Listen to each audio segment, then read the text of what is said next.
Welcome to Franchising Stronger Together. I'm your host, Red Boswell, president of IFPG. The International Franchise Professionals Group is excited to introduce you to some more great leaders in franchising, great friends, Eric Martin, VP of Happinest Brands, and Susan, you got to say it right. How many people on there know how to say her last name right? Susan Cupach. What? Q. Except for it's Sharon. Totally. We ain't even re-recording this. Sharon Cupach. So easy. I know. She is Senior Director of Franchising for Happinest as well. We're going to hear how they've pivoted, how they've been impacted, how they bless their franchisees, how they're leading them into this new world. Guys, welcome to the call today. Thanks for having us. Appreciate it, All man. right. Well, where are you located? Go ahead, Sharon. Oh, thanks. I'm in Southwest Florida, so living the dream, warm weather. It's been beautiful. Is Sharon safe, healthy? No problems there? Yeah, everybody's been really healthy, and we have children all over the United States, and thank God they're all doing well. So we're very blessed. And Eric, you look a little ill today, but no. How are you? How you doing, brother? Ill, man. No, I'm doing great, Red. Thanks, buddy. I'm in Omaha, Nebraska, kind of landlocked here. Thankfully, everyone here on our home front is safe, healthy, doing well. My wife is working at home now, and 3 of my 4 daughters are at home. The other one's living on her own, but we're all getting adjusted, and the kids are now into their summer and excited for that. So excited for some good weather and some pool time this summer. We're going to hunker down and stay close. So it's man. Love to hear that. Tomorrow, I'm taking the whole family. We're going down to Central Texas, going to be doing some tube in the river. Got my watermelon Red Bull. We're going to have a good time. So we're here to talk franchising. So Happinest, I'm thinking Lawn Doctor, Mosquito, Hunters. Joe, Ecomaids, cheated on that one. Any other brands? 3 brands as of right now. Right on, and more coming. I like that. All right, so how you been impacted? How you been? Well, you know what? Before we understand the impact, let's understand the size and scope of those 3 organizations. How big are you? Yeah, sure. Thanks for asking that. We're Lawn Doctor has been franchising now for going on 53 years. Definitely a legacy brand. A good solid foundation, multi-generational franchise owners in our system that have weathered a number of different storms, nothing like this. But Lawn Doctor is a 600 unit franchise. And about 2.5 years ago, we decided to become a multi-service franchisor focused on home service concepts. So Scott Frith, our chairman, our leadership team, we wanted to make certain we had the resources in place and the infrastructure to really manage growth of multiple brands. And our first acquisition was in May of 2018. It was Mosquito Hunters, which is based out of Chicago. There were a handful of locations at the time of acquisition. We've grown that brand from about 7 locations to now close to 100 over the last 2 years. And we acquired Ecomaids, our eco-friendly light commercial and residential cleaning service in May of 2019. So that brand started off with just a couple of locations, and thanks to Sharon and her team, we've added, as of this week, Sharon, I think we had 7 new franchise sales this week for Eco, and Red is on its way and taking off. So a good mix of legacy, one that's gotten off the ground and getting some real momentum, and another one that's just getting onto the scene and making some waves. So in my little ignorant brain, I'm gonna take a swing at it. Lawn Doctor and Mosquito Joe doing pretty decent. Ecomaids got hit hard. That's my prediction. You guys tell me the truth. Sharon, let's start with Ecomaids. Okay. I will respectfully disagree.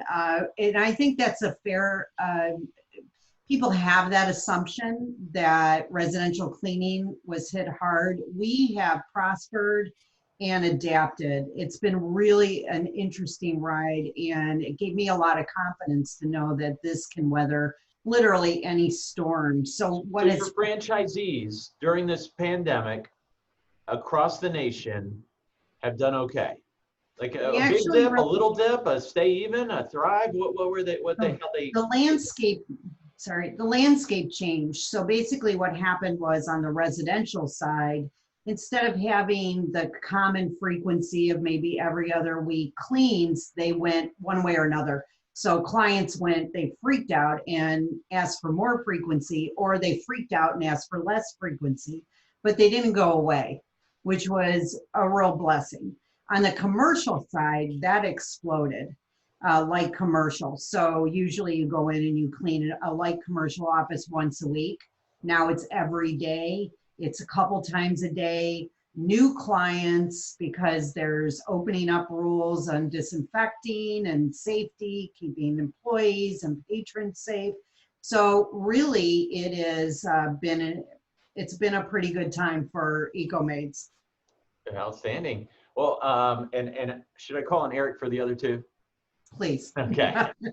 But Red, do me a favor before you call on me, Mosquito Hunters. I knew I was doing something wrong. Rewind. Okay. Why did I say it? So, Mosquito, thank you for embarrassing me on the video. Mosquito Hunters. We've all been there, Red. How you doing?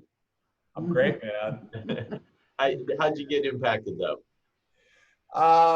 So, Lawn Doctor and Mosquito Hunters actually, and I listened to Keith Gerson on your show the other day. The comment was, I may get this wrong, but we're all in the same storm, but different boats.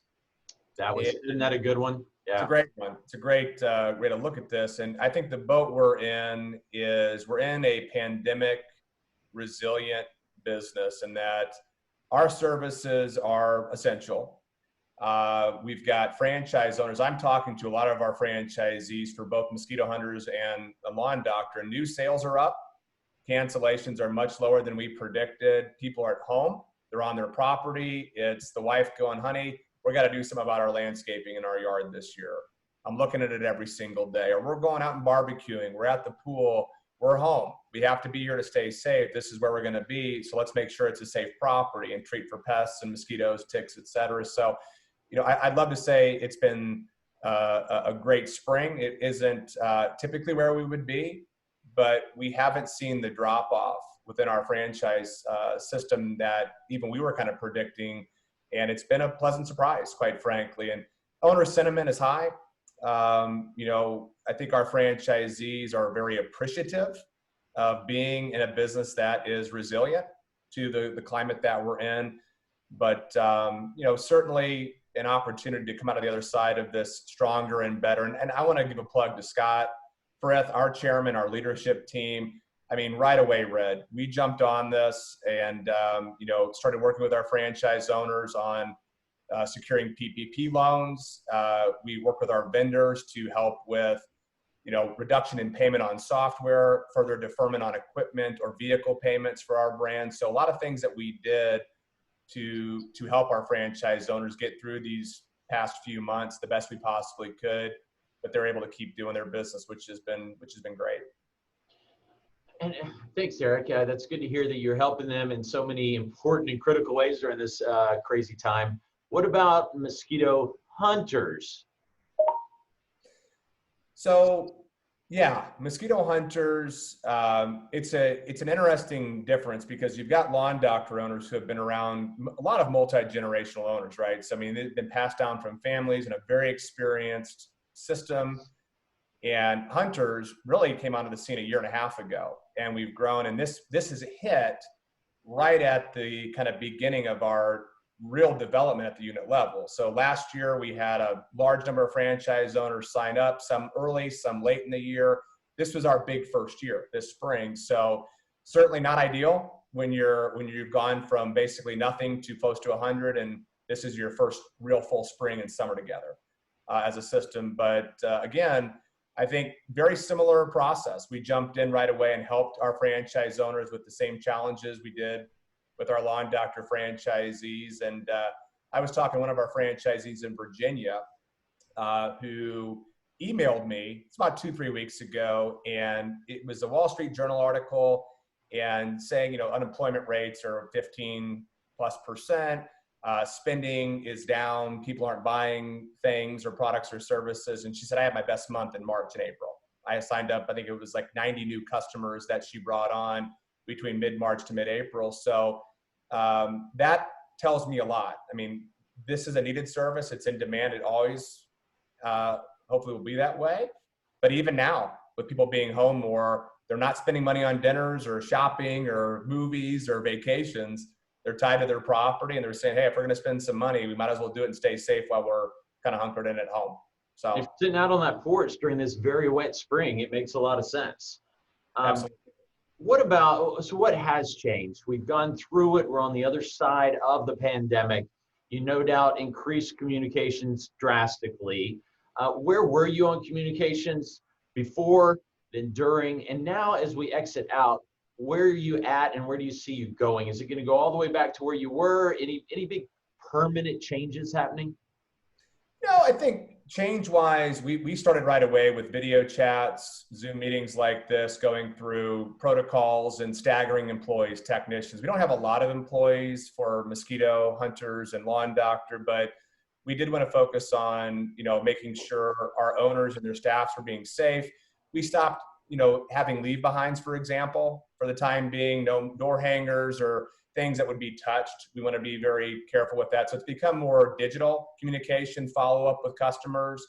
That, has become more and more a part of what we've done. And I think that may carry in more so into the future with what we're doing. But, I think, again, it's really unique that we're able to continue business during this time and stay relevant in a lot of other businesses. And I feel Sharon and I both, to our entire team, for franchisees that have maybe brick and mortar that have not been able to do their business normally or at all.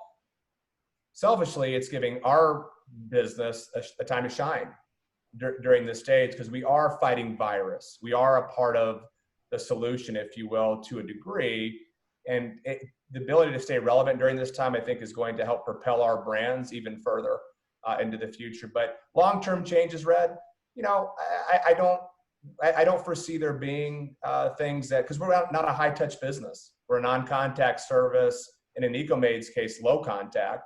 And it's kind of a mobile storefront. So we really haven't had to change what we do dramatically to keep business going as usual at this time. Nice. Well, that's encouraging. I keep trying to find brands that have really been hit hard, and there's just not near as many as you would think. The media hypes it like the whole world has shut down, and yet Zor after Zor I speak with, and we entrepreneurs, we sales-minded marketing entrepreneur franchisors, we're positive thinkers, and we see the glass full and overflowing at times, but still there's just brand after brand like you guys that and got hit too hard, and the future is bright. So let's talk FranDev. That's your wheelhouse, both of you guys. I'm curious first, this is out of left field here. What about conversions? I mean, going through, the name of this is Franchising Stronger Together. Never been a better time to be a franchisee. I mean, the franchisors are putting their arms around their team like never before, supporting, guiding, providing financing, just so much support. That's what you guys are doing today, giving back to the community.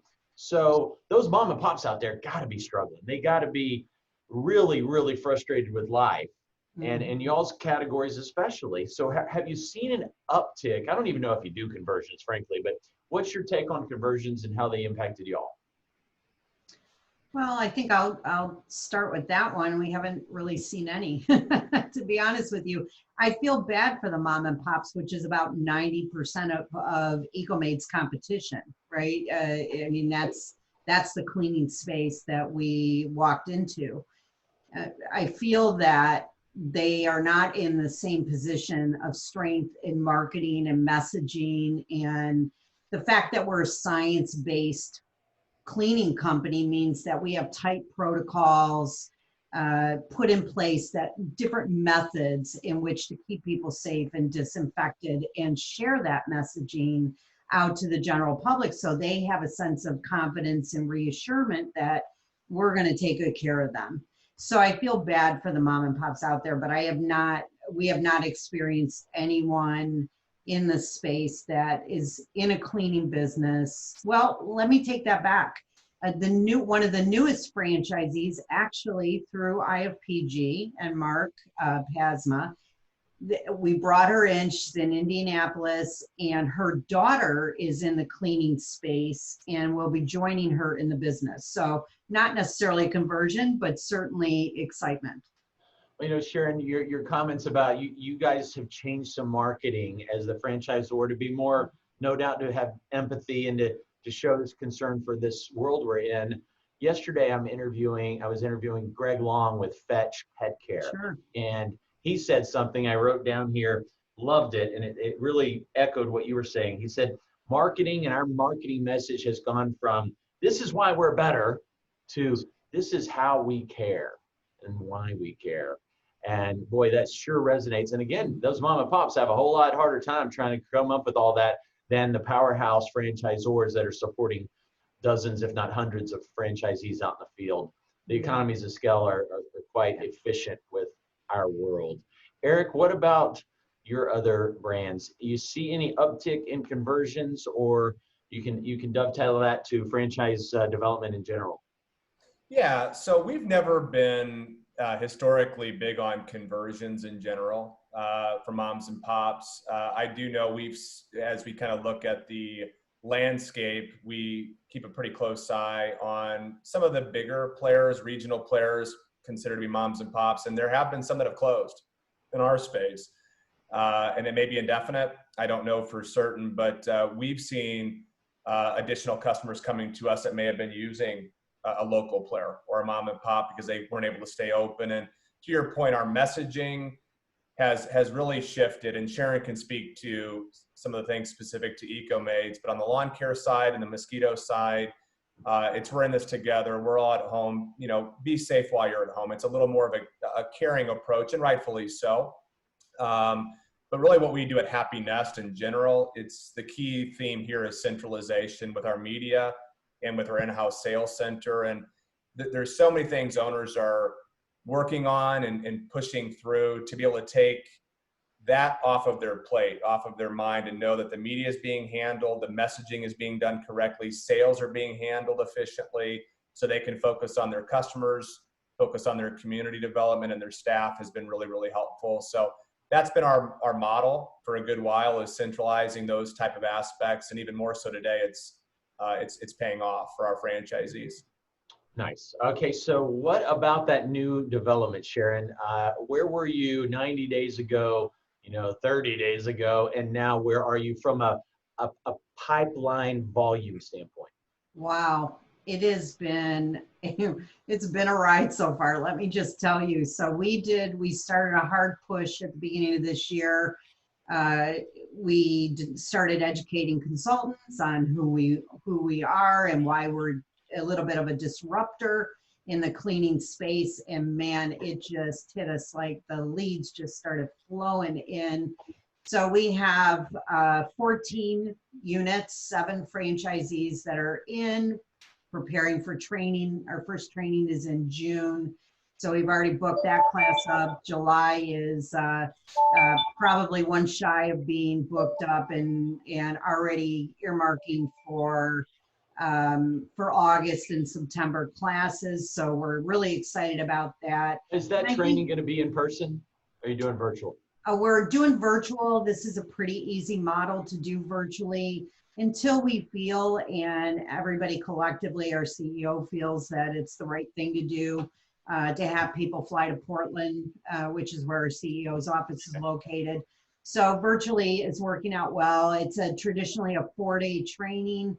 And I think they're going to spread it out just a little bit longer so people aren't in front of their computer 8 hours a day learning about science-based cleaning protocols. Our messaging and development has been strong, which I think has lended to the increase in excitement from the consultant groups, and just even on our website, leads that are coming in. I've been pretty strong with my digital focus on social media, doing a lot of video education on our brand and the myths around cleaning in general. Yeah. And then now talking about COVID. how do you start a business during COVID? Because that's what people are going to be doing for the foreseeable future. And I believe that that has really allowed us the opportunity to get some high caliber candidates in. I've been so impressed with the quality. Did that quality come during the crisis, or they were already in process before the crisis? It's been pretty consistent, but honestly, I think the push during the crisis has been really, in development, we think about today and what's going on tomorrow, right? Yeah. That's our mindset. So for me, I feel like it happened at the beginning of crisis, but I have not been disappointed since the beginning. So Sharon, we're entering June. Mm-hmm. February, you were let's say you were at a 10 on volume. Okay, this is pipeline FranDev volume. February's a 10. What was March? March, I would say, was still consistent at a 10. What was April? April dropped a little bit, maybe to an 8. Okay, May. May, I'm back up to a 10. Okay, And what do you think June? I think we're going to be even better. I bet we'll hit a 12 because Sweet. the turf checks and the activity. Oh yeah, territory checks is a nice precursor. I shared a couple days ago. We've seen a 30% increase on territory checks in the last 30 days, and I pulled that report about 3 days ago. Mm-hmm. This ain't compared to the height of the pandemic from 30 days ago. This is compared to the 4 previous months prior. So we've been very encouraged with what we're seeing on volume.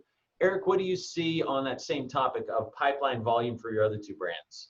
I would say it's very similar to what Sharon described if we kind of went on the scale over the months. I mean, what I look at territory checks like you do, Red, and our territory checks, while not up 30%, not far from that month over month. But what I look very closely at is the conversion specifically on our organic leads that are coming in, and are those converting into applications? And we like to run somewhere close to 10% of leads that come into converting into, hey, I've submitted my form for further interest.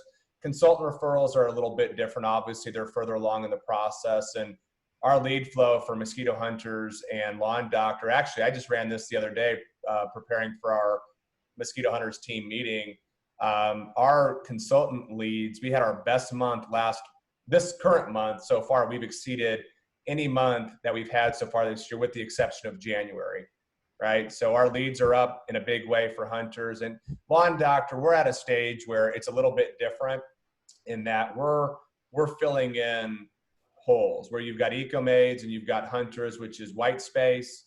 Kind of pick your area. We're wide open. That's great as a consultant and as a developer. With Lawn Doctor, we've got conservatively probably 150 roughly good solid locations that we still want to go into. So you're not going to see the yeses so much on the territory checks as consistently as our other brands, but lead flow has been very steady for Lawn Doctor as well. Well, so Eric, for the franchisors listening, you mentioned the application. When do you guys take your application? The organic lead once invest time to fill out this application and give you a pretty strong amount of information about themselves, including financials, no doubt. When do you require that? We typically have an initial discussion. We have some initial emails that drip out and warm up a candidate a little bit so they're comfortable, and have a consultative call. And usually it's a 30 to maybe 45-minute discussion. And our next step from there is to have a candidate complete their personal profile. And we've changed that up quite a bit over the last really couple of years. We asked for more information. We've skinnied that down a little bit. Oh. A few more drop-down boxes, a little bit less info, but enough to show that, hey, you're interested.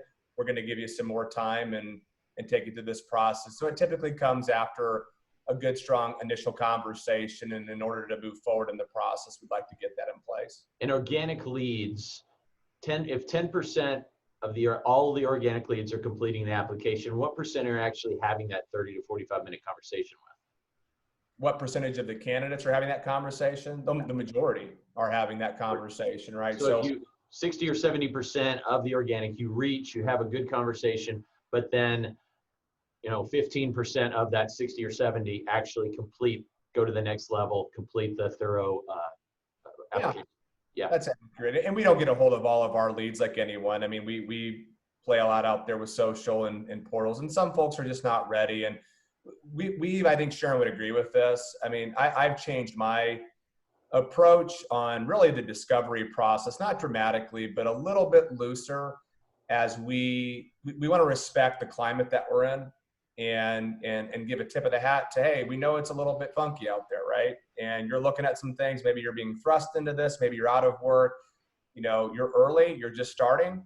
Let's take our time, but if you want to make this move ahead, we have our structure, and that ends with the discovery day. And generally I want to have somebody 95% of the way there before discovery day happens. Right now, I'd like to feel comfortable that you're maybe 75%, and let's have you ease into this, and let's meet you. And then from there, after discovery day, there's maybe a little more work on the back end. I think you would agree, Sharon, with this, but Absolutely. we don't want to be, all of us in Fran Dev are very structured and regimented, and we have our beliefs in what the process should be and when you're ready for certain stages. I want to listen to a candidate and make sure we're, acquiescing a bit to their situation, if that makes sense. When you say discovery day and meet them, you talking virtual? Talking virtual, yeah. We rolled into virtual. I think, Sharon, we were the first company, or what I saw anyway, with Ecomaids. Keep in mind, this was our first Ecomaids discovery day that we had scheduled in March. Yes. And this all hit and really was going on within a week or so prior to our very first scheduled discovery day, where we had 5, maybe 6 candidates on that discovery day. So we were not prepared to do it virtually, but within 3 days we pulled our team together, put everything virtual. We had been using Zoom for over 1.5 years anyway, or at least a year. So we had that set up, but it was, calling our candidates who had booked flights, we're ready to come out, and saying, time out, we're going to pivot here and go virtual. And candidly, we've had very, very good success with our converting candidates after virtual discovery days. It's better than I thought, at least, Sharon. I don't know what your feelings are there, but it's been good. Well, I've been a little bit more comfortable with virtuals. I've done them in my past life, and as just an option, way before COVID. And mainly I did that because I've always sort of been on the East Coast, and West Coast people, a little bit more difficult, more challenging. I felt like we were spending more corporately on getting people to the East Coast, so I started offering it. And so I was very comfortable. And then Happinest just showed up, man. They totally worked very hard to get that presentation in a really quick way. How long are your discovery days? They're about 4.5, 5 hours. We give about a 20-minute break, about halfway through. Very well done. Super nice. We have one next week, and we already have, I believe, 7 candidates registered. Do you see this as the new norm? You going to make this permanent, Eric, for your brands? Are you still going to have options, or are you just going to go all the way back to meet in person? You got an idea yet? I had this discussion with part of our team the other day, and if you put me in a corner today, I mean, you want to do what others are doing as well, right? We don't want to be the company that's like, we're virtual now, and other companies go back to that. But honestly, Red, I mean, I think a lot of us, I can only speak for our team and from what we're seeing, I mean, the commitment of time for candidates away from work, away from family, travel, expense, hotels, meals, just the time. I love that relationship that you can establish face-to-face, but I would not be opposed, honestly, to looking at this longer term. And I would be surprised if other companies didn't admit that as well, that we can accomplish what we need to, which is meeting face-to-face, seeing the head nods, seeing the engagement, limits time away from the family and all that expense involved. I think it could work consistently going forward. Now we'll see. I do love seeing people. I do love having dinner with our candidates and seeing the team selfishly. We're all remote. Sharon, myself, or other development people, we're all in our different silos. So we like to get together too, right? And see each other and hang out. But it's a fascinating topic. I was talking to Mark Jameson yesterday at Fast Signs. They have always done virtual discovery days or no discovery day. They'll the corporate team will actually fly out to meet the candidate fairly early in the process. That's pretty unique. But they never come. I mean, if you really, really want to, you can come check us out at the corporate office, but they've never had a structured discovery day other than for the consultants. We've had some with them, but that was fascinating. Now, when I was a ZOR in the residential services space 10 to 15 years ago, there wasn't no Zoom back then, right? Right. I asked every single candidate, would you like to come to corporate office? We were an emerging brand, similar to a Mosquito Hunters, and not one took me up on it. We didn't require it. We just said, you can, if you'd like, come to the office and meet us. Otherwise, we're comfortable on the phone. And it was 100% did not show up for need a discovery day. So it's not as critical. Now I realize you got two sides, the ZOR making it critical and the candidate making it critical. If we were comfortable with somebody from phone calls and now Skype or Zoom calls, we didn't require it. And we normally, if we weren't that comfortable, we just said no. And it was a blessing back then. And we were brought on 3 a month for 3.5 years. Mhm. So it's not as big. I think a lot of ZORs have made this discovery day such a absolutely crucial, required in-person part of the process that we might have gone a little too far in some cases. Well, it's interesting where you have adversity. Sometimes out of that comes opportunity, new ideas, and you're forced into thinking about things differently. And like we all know, when you're forced and you start doing it, you're like, do we really need to do it that way again? This is working pretty well. And I don't know when I'm going to feel comfortable getting on a plane again. Sharon and I talk about this. We're all used to in Fran Dev traveling a lot, right? Conferences and discovery days. So 2-3 times a month, in some cases, you're gone. I just can't envision myself getting on an airplane right now anytime soon. Well, Eric, I understand that with your age group, you are in the susceptible age group. So Gotta be careful. As we wrap up, Sharon, any final suggestions, thoughts, predictions, advice for franchisors out there looking to the future? I am excited for the future. I've been in franchising for 22 years now, and when there are challenges, I mean, who would ever thought about a pandemic, for crying out loud, but when there are economic challenges or world challenges out there, franchising always shines. And it could be just community support for each other. It could be change in protocols within a company, and it widens the field of your candidate base, right? Because people are displaced, and it brings to light to them their future. And so I always feel really blessed. I mean, that's why I've been in it my whole life, because helping people see that dream and make it a reality, there's nothing better than that. You know this. You've been in it as long as I have. So I'm just excited. And for the franchisors that are feeling a little gloom and doom today, hang on, it's coming. You're going to be fine. We're all going to be fine. Preach it, girl. Eric, any final thoughts? I'll dovetail on what Sharon said, but a little different angle. There's always challenges and risks associated with starting a business. One of those challenges in most is you have to find good talent to run your business eventually. Some of our businesses, you can start with maybe an owner operator who can do some of the work, but if you're going to scale, you have to find good people. Now, there's an opportunity with what's happened during this pandemic where there's a lot of good workers out there that are displaced and are looking for employment and opportunities. And whether it's an Ecomaids or a lawn doctor or Mosquito Hunters, I think there's a really good opportunity for entrepreneurs to come in, build a business, and find good talent. That's a challenge for every business. How do I get and keep good people? It's a tight job market. And right now, there is a window for people starting a company to come out pretty strong and find some good talent and grow. So again, where there's adversity comes opportunity, and there's always silver lining.